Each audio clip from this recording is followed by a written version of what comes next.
Obrigado, Carlão. Deus abençoe a sua vida em nome de Jesus, amém, queridos? Vou pedir a Cris para ela colocar ali o nosso texto, Ezequiel 47, né? E eu quero confessar aqui para os irmãos que há muito tempo, Carlão, eu não tinha tanta dificuldade para meditar num tema para trazer algo para os irmãos.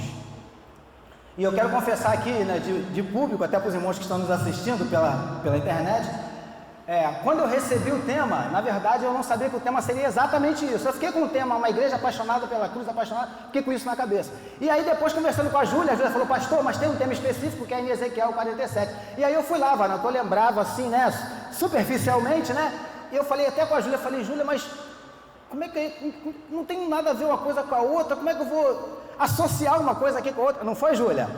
E aí, queridos, a gente começa a buscar de Deus. E eu quero confessar uma coisa para os irmãos. Deus parece que ficou calado esses dias todos que eu estou buscando, Carlos. Deus sabe que é verdade que eu estou falando aqui. Mas de ontem para hoje, presta atenção, igreja. Deus ministrou algumas coisas ao meu coração que eu quero pedir a Ele a capacidade para transmitir para você o que Ele tem para falar comigo e com você nessa noite.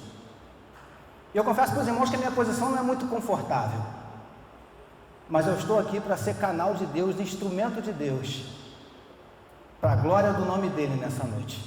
Quantos creem assim, digam amém? Graças a Deus. Cris, põe aí, por favor, amados. Rapidinho, o profeta Ezequiel, a gente lê assim um pouquinho, pesquisa um pouquinho sobre ele, e segundo os estudiosos, o profeta Ezequiel, ele começou, digamos assim, o seu ministério, profetizando mais especificamente para os judeus, até porque ele começou o ministério dele ali durante o exílio do povo judeu na Babilônia.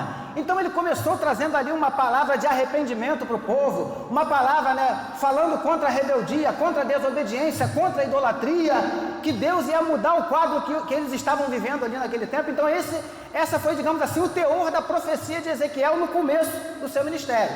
E a Bíblia, segundo os estudiosos, após a última invasão a Jerusalém, feita pela Babilônia a Jerusalém, aí ele mudou um pouquinho, digamos assim, a direção da profecia dele. Ele começou a profetizar mais especificamente para as nações vizinhas, inimigas ao povo de Israel. E aí, depois de um certo tempo, ele mudou novamente o teor, digamos assim, da sua profecia, eu creio que orientado por Deus.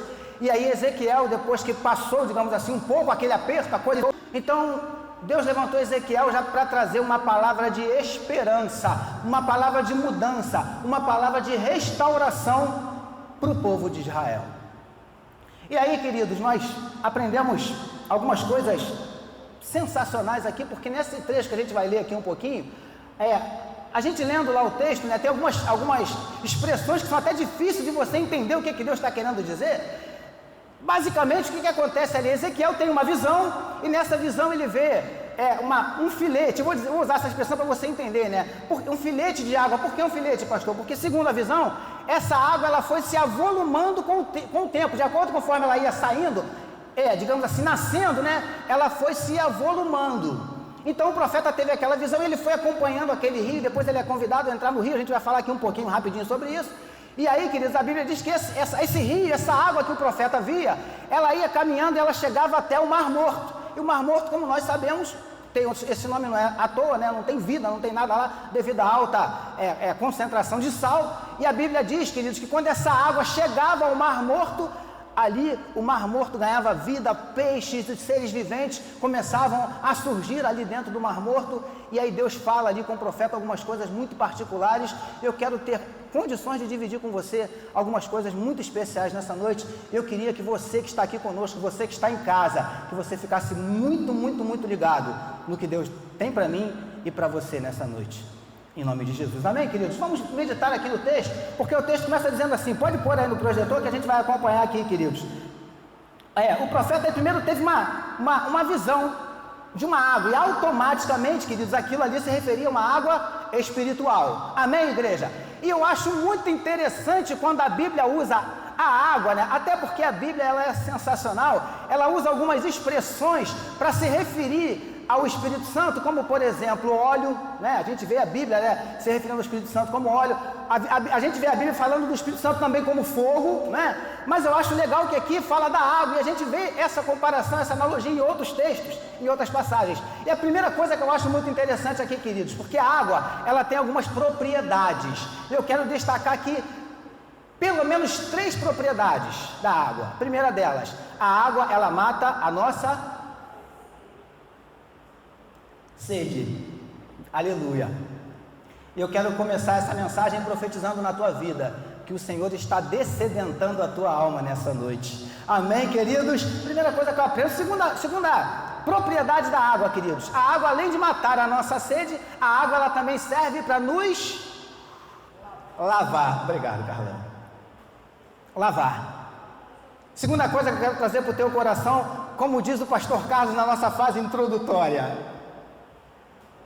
que o Senhor Jesus esteja nessa noite executando uma lavagem em você, te limpando, te purificando. Amém, igreja? Terceira propriedade que a gente encontra na água, outras, mas eu separei essas 3. Terceira propriedade, eu entendo que água também fala muito de vida, não é assim? Principalmente para a galera que mora no Nordeste, né? Pessoal que vive naquelas áreas mais áridas, mais secas, mais castigadas pela seca, pelo calor, né? Quando vem a chuva, quando a água desce, e não precisa ir para o Nordeste, não, até por aqui mesmo, você passa na chuva, você olha para as plantas, como é que as plantas estão? Elas estão mais verdes, mais o quê? Mais viçosas, mais bonitas, vida. Então a água fala também de vida, que nessa noite o Senhor esteja ministrando vida à tua vida, me perdoe a redundância. Tá bom, queridos? Mas vamos meditar um pouquinho aqui em algumas coisas que a gente aprende com Ezequiel rapidinho, porque diz assim o verso 1: depois disso, o homem me fez voltar à entrada do templo, e eis que saíam águas de debaixo do limiar do templo para o oriente, porque a face da casa dava para o oriente, e as águas vinham de baixo, do lado direito da casa, do lado sul. Queridos, leiam comigo, por favor, a última palavra desse versículo. Você pode ler bem alto, eu vou contar no 3 para você ler bem alto, para o povo que está em casa escutar também. A última palavra desse versículo. 1, 2, 3. Altar. Glória a Deus. Altar. E aí eu meditando em casa, conversando em casa de ontem para hoje com o papai. Falei, Senhor, que água é essa, Senhor? Me explica esse negócio aí, que tem coisa que eu não estou conseguindo entender. Como é que eu vou passar? Como é que eu vou transmitir algo que nem eu consegui receber ainda? Como é que eu vou explicar algo que nem eu consegui assimilar? E aí, queridos, Deus começou a falar comigo. A última palavra que está ali é altar. E aquela água ali, queridos, água do Espírito, água limpa, água pura, água cristalina. Mais cristalina que essa que você está vendo aqui dentro dessa taça bonita.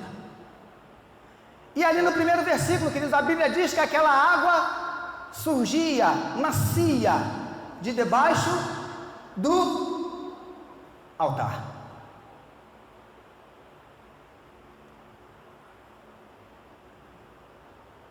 Tem que começar por aqui, Carlão.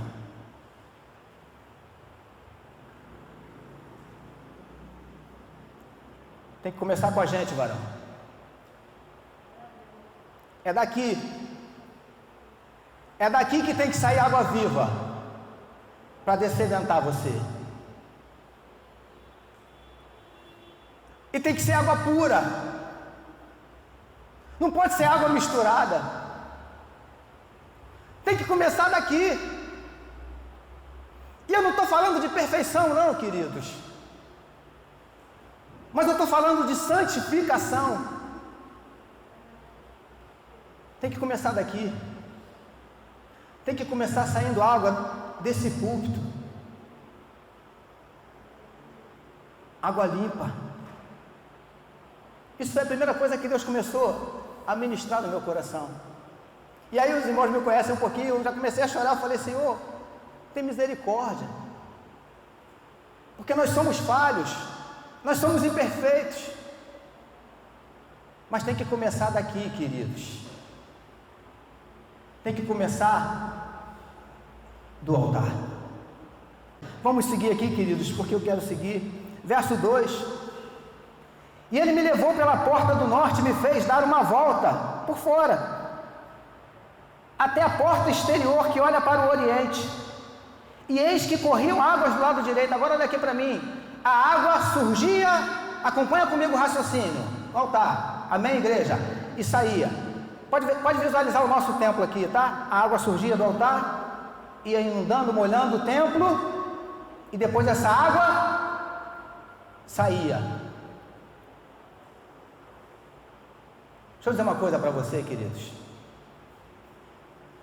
Essa água que Deus quer nos lavar, essa água que Deus quer nos dessedentar, essa água não pode ficar só aqui, represada. Obrigado, pastor. Tem que sair. Não adianta nada ficar represado aqui dentro. Não adianta, queridos, nós aqui sermos cheios do Espírito, cheios da água, lavados, dessedentados, cheios de vida. Mas a pergunta de Deus para mim e para você, para a igreja apaixonada pela cruz, é a seguinte: e lá fora, como é que está? Tem que sair. Não adianta ficar, você que está em casa, que está me vendo agora, não adianta ficar nas quatro paredes, tem que sair. É lá fora que o povo precisa experimentar dessa água que você já conhece. É lá fora que o povo precisa ver, Camille, essa água. É lá fora que eles precisam ver que nós somos lavados por essa água. É lá fora. Aqui não é muito difícil, queridos. Aqui o ambiente é propício. E lá fora? Deixa eu seguir, porque senão não vou conseguir falar metade do que eu tenho para falar para você. Verso 3: saiu aquele homem para o oriente, tendo na mão um cordel de medir. Mediu 1000 côvados e me fez passar pelas águas, águas que me davam pelos tornozelos. Olha só, queridos, olha aqui para mim. Primeiro, Deus fez o profeta ver aquela água, contemplar, sim ou não? E é isso que Deus quer fazer comigo e com você, amém, igreja? Agora deixa eu dizer uma coisa para você. A Bíblia diz que o profeta contemplou aquela água, e depois Deus começou a falar com ele: filho do homem, agora entra nessa água. Meu amado, deixa eu dizer uma coisa para você. Deus não quer que você fique só contemplando. Deus não quer que você fique só vendo, que você seja testemunha ocular somente. Ele quer que você entre nessa água. Ele quer proporcionar a você não apenas uma experiência pelo testemunho do outro, mas Ele quer providenciar para você uma experiência pelo seu próprio testemunho. E o interessante aqui, queridos, é que pelo menos na grande maioria das traduções que eu li, no que a gente pesquisou, aqui, queridos, é como se Deus tivesse feito para aquele profeta um convite. Ele entrou. É nessa noite que Deus está fazendo para mim e para você um convite, queridos, para nós mergulharmos nessa água. E a Bíblia diz que o profeta entrou, a água molhava os tornozelos. Algumas traduções dizem artelhos, que artelhos está mais ligado aos dedos dos pés, mas outros dizem que era o tornozelo, mesma coisa, porque o volume de água molhava tanto um quanto o outro. Só que a Bíblia diz que Deus fala para ele mais o seguinte: verrato, mediu mais 1000 côvados. 1000 côvados tem aproximadamente 500 metros, porque cada côvado tem de 47 a 50 centímetros, só para você ter uma ideia. Então diz assim o verso 4: mediu mais 1000 côvados e me fez passar pelas águas. Águas que me davam agora estavam dando aonde, queridos? Pelo joelho. Aleluia. Queridos, sabe que eu meditando nisso aqui, a gente começa, né, a visualizar o quadro. Quando você entra na água, que você molha só os pés, né? Para você entrar numa água e molhar só os pés, um exemplo, vou usar aqui o exemplo do pastor Carlos. Você vai entrar numa água, varão, que você vai molhar só os pés. O que você vai tirar? Se você sabe que a água é baixinha, você vai tirar o quê? Sapato, meia e no mínimo dobrar um pouquinho a calça, não é assim? Ou seja, não precisa tirar a roupa, não precisa tirar muita coisa, porque não vai se aprofundar. Deixa eu dizer uma coisa para você nessa noite. Tem muita gente querendo se aprofundar nas experiências com Deus, mas quer se aprofundar, Carlão, sem tirar nada. O camarada, para molhar os pés, ele tira a meia e tira o sapato. Agora, Deus falou para o profeta, vem mais um pouquinho. E a Bíblia diz que ele continuou andando, e as águas começaram a subir. Agora já estava no joelho. E aí, queridos, dependendo da roupa que ele tiver, se ele tiver com uma calça comprida mais ou menos igual a mim, igual a do Carlão, vai molhar. Você está conseguindo compreender? É Deus nos convidando para um relacionamento mais íntimo, um relacionamento mais profundo. Chega de relacionamento superficial. Ele já não podia mais atravessar andando. Aleluia. Agora ele já tinha que atravessar nadando. Ele não podia mais manter os pés no chão. E eu acho isso muito interessante, queridos, porque quem é igual a mim, eu vou explicar porque que eu estou falando isso. Eu nado igual um peixe morto. Não nado nada. Então quem não sabe nadar, respeita a água do mar, né? Principalmente o mar. E a gente vai entrando, né? A água vai subindo, né? Eu fico com a água mais ou menos no máximo até aqui, e daqui eu não passo, né? Porque eu não sei nadar e eu tenho consciência disso. Já fui à praia com meu amigo pastor Luiz Almeida, que vai lá pro fundo, né? Dá umas braçadas, uma vez que ele foi, ainda fez assim para mim, ó. Lembra disso, Varão? Eu falei, a você, né? Eu sei os meus limites. Mas quando você está com o pé no chão, você tem confiança, não é assim? Querido, deixa eu dizer uma coisa para você. Deus está nos chamando para tirar os nossos pés do chão. E quando ele fala para o profeta, pode vir, pode mergulhar. Deixa eu dizer uma coisa para você, queridos. Ainda que você nade zero igual o pastor Jorginho, se é Deus que está te chamando para mergulhar, ainda que sejam águas profundas, deixa eu dizer uma coisa para você nessa noite, pode mergulhar, porque Ele garante. Passares pelo fogo, Ele não te queimará, e se passares pelas águas, elas não te submergirão. Agora, para experimentarmos, para vivenciarmos isso, nós temos que ousar tirar os nossos pés do chão, nós temos que ousar tirar a nossa confiança de nós mesmos. É isso que eu aprendo, queridos, lendo isso aqui, foi isso que Deus falou comigo. Pé no chão fala muito de consciência, né? E eu confesso que eu usei muito essa expressão.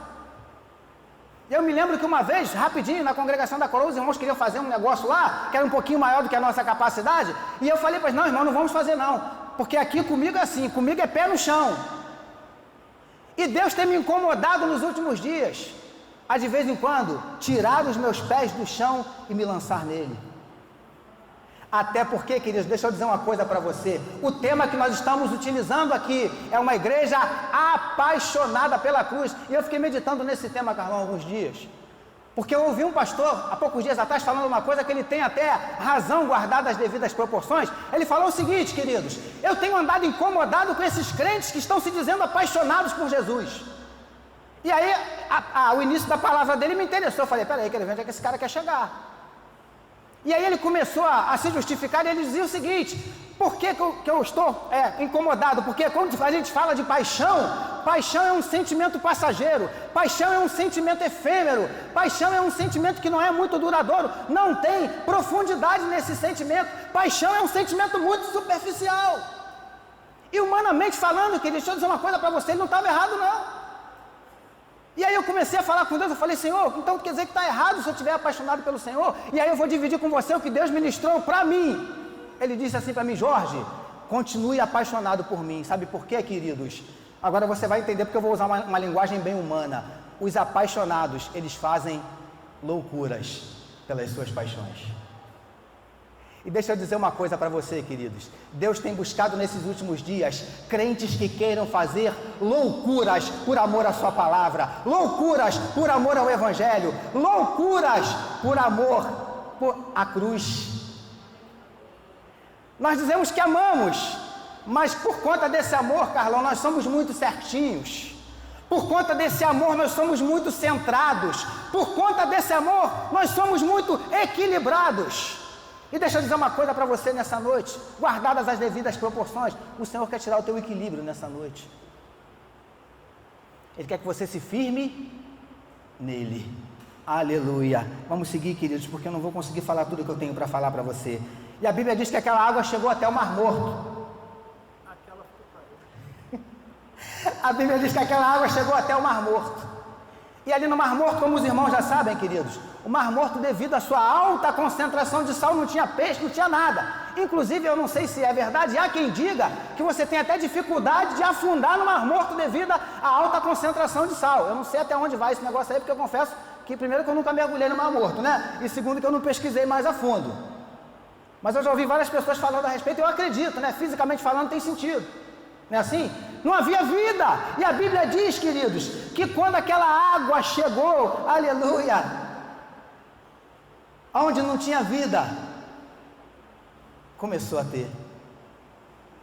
E é assim que funciona. Olha só que coisa legal, queridos, que eu quero dividir com você aqui, uma coisa muito legal. Verso 8 diz assim: então me disse, estas águas saem para a região oriental e descem a campina e entram no Mar Morto. Agora olha só que coisa legal, cujas águas ficarão saudáveis. Sabe o que eu aprendo aqui, queridos? O Mar Morto, extremamente salgado. Quando o Espírito de Deus entra, quando a água do Espírito entra, o que é salgado fica doce. Aleluia! E aqui ainda diz mais o seguinte, no finalzinho do versículo: as águas ficarão saudáveis. Sabe o que eu aprendo, queridos? Onde não há saúde, onde o ambiente, a situação é insalubre, quando o Espírito de Deus chega aí nesse lugar, passa a ter saúde, porque ele vem trazendo a cura. Aleluia! É isso que eu aprendo aqui, amados. Aonde não tem vida, passa a ter. Você está conseguindo entender? É assim que tem que ser na minha vida e na tua vida. Amém, igreja? Vamos seguir. Verso 9: toda criatura vivente, diz mais, que vive de enxames, viverá por onde quer que passe este rio. Haverá, olha só, queridos, muitíssimo peixe. Muitíssimo. Sabe o que essa palavra diz pra gente? Muitíssimo. Prosperidade. Obrigado, Carlão. Fartura, abundância. E o Senhor Jesus disse o quê? Eu vim para que tenham vida e a tenham em abundância. Aleluia! Muitíssimo peixe, ainda diz mais: onde chegarem estas águas, tornarão saudáveis. Olha a saúde aí de novo. E tudo viverá por onde esse rio passar. Aqui fala de fartura, aqui fala de saúde, aqui fala de vida. Aleluia, queridos. Vamos seguir aqui porque tem uma coisa muito importante. Verso 11, pula para o verso 11, por favor, Cris, que eu já estou terminando. Olha o que diz o verso 11: mas os seus charcos e os seus pântanos não serão feitos saudáveis, serão deixados para o sal. Queridos, em nome de Jesus, olha para mim que tem algo muito importante ali que você precisa ouvir. Amados, aqui diz que por onde essa água passasse, o que era salgado se tornaria doce, onde não havia saúde se tornaria salubre, onde havia morte haveria vida. Essa água ia transformando, sim ou não, igreja? Agora olha só o que diz ali no verso 11: mas os seus charcos. Charcos, querido, é um lugar onde tem muita lama. Em algumas expressões, alguns dicionários dizem que é um local depósito de água, Carlão, e usa essa expressão: água imunda. Charco. Pântano, os irmãos sabem, local onde tem muita lama. E obviamente, você já entendeu que aqui está falando de pecado. Querido, deixa eu dizer uma coisa para você. Sabe o que a Bíblia está nos ensinando aqui, queridos?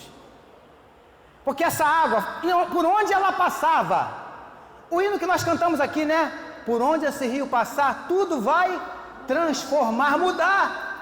Porém aqui diz que quando chega no lodo, quando chega no charco, não tem mudança. Sabe por quê, queridos?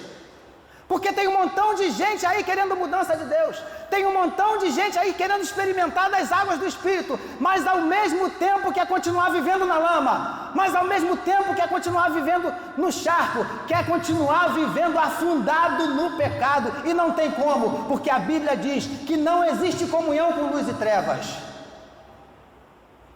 E o que é pior, tem muita gente aí, queridos, muitas vezes, Carlão, tentando misturar uma água com a outra. Tem gente tentando misturar a água do Espírito com água barrenta.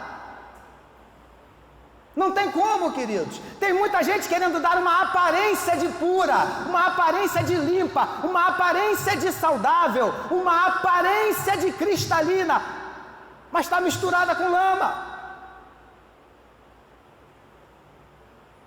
Você está conseguindo entender o que Deus está falando com a gente nessa noite? Não dá para ficar no meio, queridos. Não dá para ficar no meio termo. Não dá para ficar, uma expressão que eu tenho usado ultimamente, né? Não dá para ficar na penumbra, ou você é luz ou você é treva. Você está conseguindo entender, você que está me ouvindo em casa aí? É isso que eu aprendo aqui. Quando chegou ali no pântano, queridos, não teve... Sabe o que eu entendo aqui?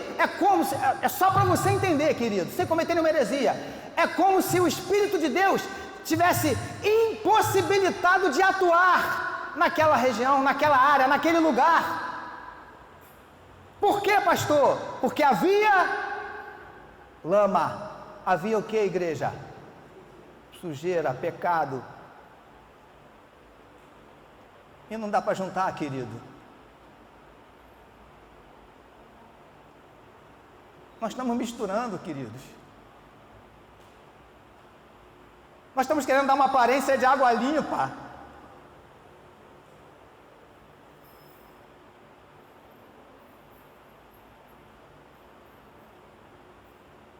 Me perdoe aqui, não vai recado para ninguém não, mas é o que Deus está mandando falar. Gente pregando nos nossos púlpitos sem a menor condição. Gente cantando nos nossos ministérios de louvor com a vida destroçada. Queridos, tem alguma coisa errada. Que água limpa é essa que vai brotar desse altar?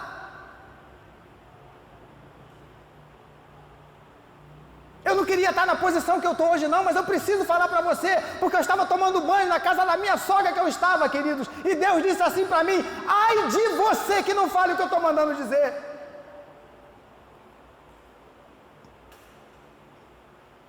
Está na hora de separar.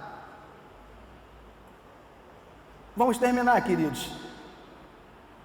Eu quero convidar você para ficar de pé. Verso 12, para a gente encerrar. Diz assim: junto ao rio, as ribanceiras de um e de outro lado, nascerá toda sorte de árvores que dá frutos. Repita comigo: frutos. E ele continua dizendo: para se comer. Não fenecerá a sua folha, nem faltará o seu fruto. Nos seus meses produzirá novos frutos, porque as suas águas saem do santuário, seu fruto servirá de alimento e a sua folha de remédio. Queridos, olha para mim, nós fomos chamados para dar frutos, frutos que alimentem, frutos que curem. Para isso fomos chamados. Guarde essa palavra no teu coração, queridos. Que essa água do Espírito possa inundar a tua vida e limpar tudo que precisa ser limpo, purificar tudo que precisa ser purificado. Amém, queridos?